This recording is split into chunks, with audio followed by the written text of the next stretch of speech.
नमस्कार दोस्तों, आपका स्वागत है एक बार फिर से आपके अपने YouTube चैनल में। मित्रों, आज की वीडियो में हम जानेंगे कि महाभारत काल के कौन से 9 लोग ऐसे हैं जो आज भी जीवित हैं। मित्रों, महाभारत के युद्ध के बाद बहुत से योद्धा बच गए थे। उनमें 18 प्रमुख थे। महाभारत के युद्ध के पश्चात कौरवों की तरफ से 3 और पांडवों की तरफ से 15 यानी कुल 18 योद्धा ही जीवित बचे थे, जिनके नाम हैं कृतवर्मा, कृपाचार्य, अश्वत्थामा।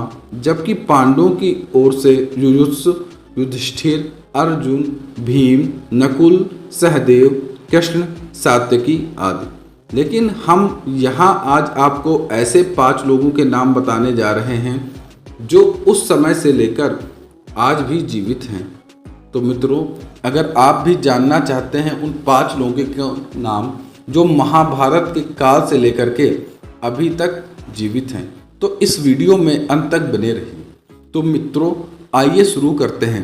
मित्रों, इस लिस्ट में पहला नाम आता है महर्षि वेदव्यास का। महर्षि वेदव्यास का नाम कृष्ण द्वैपायन था। वे पराशर ऋषि और सरस्वती के पुत्र थे। वेदों के भाग करने के कारण उन्हें वेदव्यास कहा जाता है। उन्होंने ही महाभारत गणेश जी से लिखवाई थी। वे 28वें वेदव्यास थे।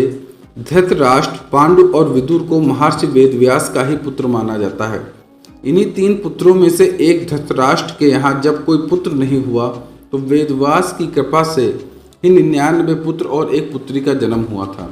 महर्षि वेदव्यास पितामह भीष्म के सौतेले भाई थे। महर्षि वेदव्यास के जन्मदिन के अवसर पर गुरु पूर्णिमा का पर्व मनाया जाता है। कहते हैं कि ऋषि वेदव्यास कलि काल के अंत तक जीवित रहेंगे, तब वे कल्कि अवतार के साथ होंगे। माना जाता है कि महाभारत युद्ध के बाद बहुत समय तक सार्वजनिक जीवन में रहे और उसके बाद वह तप और ध्यान के लिए हिमालय की पर्वत श्रृंखलाओं में लौट गए। कलयुग के शुरू होने के बाद वेदव्यास के बारे में कोई ठोस जानकारी या दस्तावेज उपलब्ध नहीं है। हालांकि कहा जाता है कि प्रथम जातक कथा में उन्हें बोधिसत्व कहा गया है। दूसरी जातक कथा में उन्हें महाभारत का रचयिता और इससे जुड़ा हुआ व्यक्ति बताया गया है। तो मित्रों, दूसरा नाम जानेंगे और इस लिस्ट में दूसरा नाम है महर्षि परशुराम का। वैसे परशुराम तो रामायण के काल के पहले से ही जीवित हैं। इनके पिता का नाम जमदग्नि और माता का नाम रेणुका था। ऋचिक सत्यवती के पुत्र जमदग्नि और जमदग्नि रेणुका के पुत्र परशुराम थे। रामायण में परशुराम का उल्लेख तब मिलता है जब भगवान श्री राम सीता स्वयंवर के मौके पर शिव का धनुष तोड़ देते हैं। तब परशुराम यह देखने के लिए सभा में आते हैं कि आखिर यह धनुष किसने तोड़ा। महाभारत में परशुराम का उल्लेख पहली बार जब मिलता है जब वे भीष्म पितामह के गुरु बने थे और एक प्रसंग के अनुसार उनका भीष्म के साथ युद्ध भी हुआ। दूसरा, जब वे भगवान श्री कृष्ण को सुदर्शन प्रदान करते हैं और तीसरा, जब वे कर्ण को ब्रह्मास्त्र की शिक्षा देते हैं। मान्यता है परशुराम भी चिरंजीवी हैं। वे भी महर्षि वेदव्यास की तरह कलिकाल में कल्कि अवतार के साथ होंगे। कठिन तप से प्रसन्न हो भगवान विष्णु ने उन्हें कल्प के अंत तक भूलोक पर रहने का वरदान दिया है। मित्रों, तीसरा नाम आता है महर्षि दुर्वासा का। महर्षि दुर्वासा के बारे में जानते हैं कि वे कितने क्रोधित ऋषि हैं। रामायण के अनुसार महर्षि दुर्वासा राजा दशरथ के भविष्यवक्ता थे। उन्होंने रघुवंश के लिए बहुत भविष्यवाणियां भी की थी। दूसरी ओर महाभारत में महर्षि दुर्वासा कुंती को मंत्र देते हैं तो द्रौपदी की परीक्षा लेने के लिए अपने 10,000 शिष्यों के साथ उनकी कुटिया पहुंचे थे। एक जगह वे कृष्ण के पुत्र शाम को श्राप देते हुए भी बताए गए हैं। महाभारत काल में भी उनके होने की चर्चा कई जगह की गई। उन्हें भी चिरंजीवी होने का वरदान प्राप्त है। मित्रों, इस लिस्ट में अगला नाम आता है जामवंत जी का। परशुराम और हनुमान से भी लंबी उम्र है अग्निपुत्र जामवंत जी की, क्योंकि उनका जन्म सतयुग में राजा बलि के काल में हुआ था। जामवंत त्रेता युग राम के साथ थे और द्वापर युग में श्री कृष्ण के ससुर बने थे। भगवान श्री कृष्ण को सैमंतक मणि के लिए जामवंत के साथ युद्ध करना पड़ा। जब श्री कृष्ण युद्ध जीत रहे थे तो जामवंत को आश्चर्य हुआ।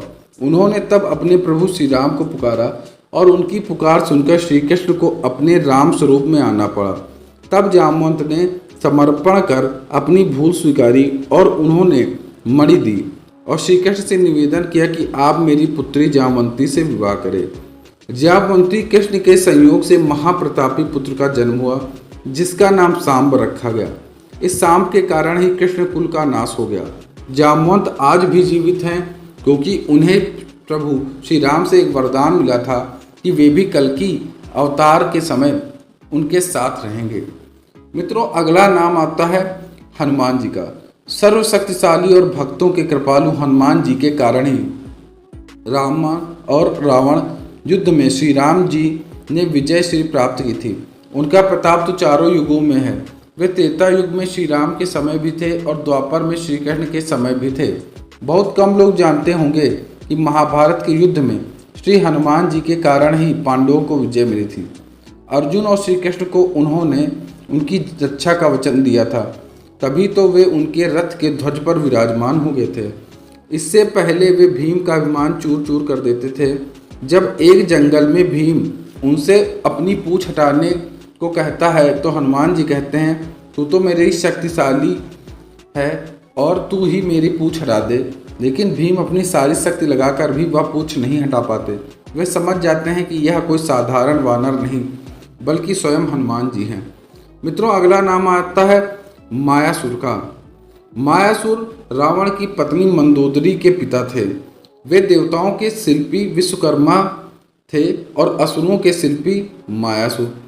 मायासुर ने रामायण काल में कई विशालकाय भवनों और अस्त्र शस्त्रों का निर्माण किया। रामायण के उत्तरकांड के अनुसार मायासुर कश्यप ऋषि और उनकी पत्नी दिति का पुत्र था। यह ज्योतिष, वास्तु और शिल्प के प्रकांड विद्वान थे। इसका मतलब मायासुर सतयुग में भी था। और आपको बता दें, दैत्यराज वृषपर्वन के यज्ञ के अवसर पर बिंदु सरोवर के निकट एक विलक्षण सभागृह का निर्माण कर अपने अद्भुत शिल्प शास्त्र के ज्ञान का परिचय दिया था। और कहा जाता है मायासुर आज भी जीवित है। अगला नाम आता है अश्वत्थामा का। अश्वत्थामा द्रोणाचार्य का पुत्र और रुद्र का अवतार था। अश्वत्थामा को संपूर्ण महाभारत के युद्ध में कोई हरा नहीं सका था। हालांकि इसमें संदेह है कि अश्वत्थामा आज भी जिंदा है कि नहीं, क्योंकि भगवान श्री कृष्ण ने उसे 3000 वर्षों तक सशरीर भरने का श्राप दिया था। कुछ लोग भविष्य पुराण का हवाला देकर कहते हैं कि कलयुग के अंत में जब कल्कि अवतार होगा तो उनके साथ मिलकर धर्म के खिलाफ लड़ेगा। और यह अलग बात है कि सांप से मुक्त होने के बाद भी अश्वत्थामा अपनी इच्छा से जीवित हो, क्योंकि इतने हजार वर्षों तक जिंदा रहने वाला सामान्य मनुष्य भी खुद की शक्ति से ही जिंदा रहना सीख जाता होगा, और वे तो अश्वत्थामा थे। अगला नाम आता है कृपाचार्य का। महाभारत के युद्ध में कृपाचार्य कौरवों पांडवों के कुलगुरु थे। कृपाचार्य गौतम ऋषि के पुत्र हैं और इनकी बहन का नाम कृपि है। कृपि का विवाह द्रोणाचार्य से हुआ। कृपाचार्य अश्वत्थामा के मामा हैं। महाभारत युद्ध में कृपाचार्य ने पांडवों के विरुद्ध कौरवों का साथ दिया था। कृपाचार्य की गणना 7 चिरंजीवियों में से की जाती है। इनमें विभीषण और राजा बलि भी शामिल थे। मित्रों, अब जानते हैं आखिरी नाम। अगला और आखिरी नाम है ऋषि मार्कंडेय। भगवान शिव के परम भक्त हैं ऋषि मार्कंडेय। इन्होंने शिव जी को तप कर प्रसन्न किया। महामृत्युंजय मंत्र सिद्धि के कारण चिरंजीवी बन गए। मार्कंडेय ऋषि वनवास के दौरान युधिष्ठिर को रामायण सुनाकर धैर्य रखने की सलाह देते हैं। दूसरी ओर महर्षि जैमिनी के मन में महाभारत, कृष्ण और उसके युद्ध को लेकर कुछ संदेह था, तो मार्कंडेय ऋषि भी उनके संदेह का निवारण करते हैं। मार्कंडेय ऋषि को भगवान शिव से चिरंजीवी होने का वरदान प्राप्त था और कहा जाता है ये आज भी जीवित हैं। तो मित्रों, हमने जाने महाभारत काल के 9 ऐसे लोग जो आज भी जीवित हैं। आपको ये वीडियो कैसी लगी कमेंट बॉक्स में अवश्य बताएं। धन्यवाद।